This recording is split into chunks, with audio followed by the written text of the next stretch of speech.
Bonjour, je m'appelle Vincent Dhuicq.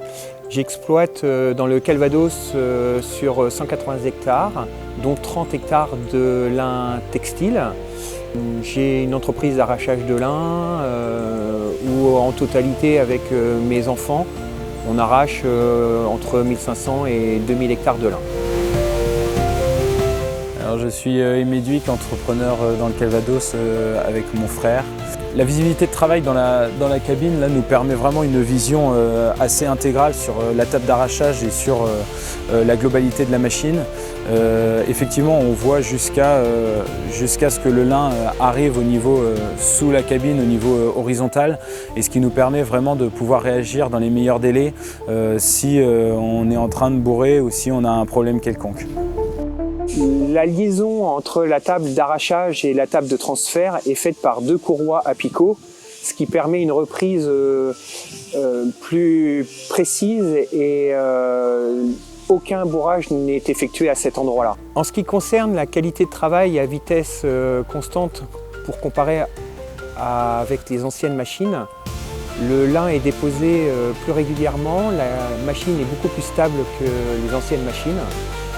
Et nous pouvons constater une qualité de travail à vitesse égale plus élevée.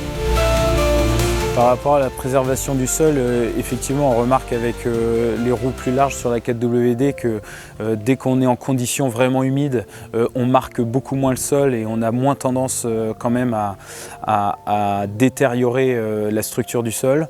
L'entretien est plus agréable sur cette machine-là de par déjà le graissage qui est la première chose. Les tables pouvant se relever presque plus qu'à la perpendiculaire, on arrive à être dans une condition confortable pour pouvoir graisser. Il y a moins de graisseurs.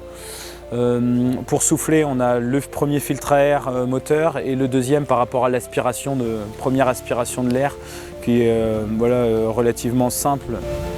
En ce qui concerne la productivité de cette nouvelle machine, on a noté quand même une amélioration de cette productivité par rapport aux anciennes machines. On va dire qu'avec la 006, là, on a pu faire 400 hectares de lin d'hiver entre le 25 mai et puis le 25 juin. Et puis ensuite, sur le lin de printemps, nous dans le Calvados, on a moins de lin de printemps. On a pu faire 200 hectares de lin de printemps entre le fin juin, le 25 juin et le 20 juillet, quoi.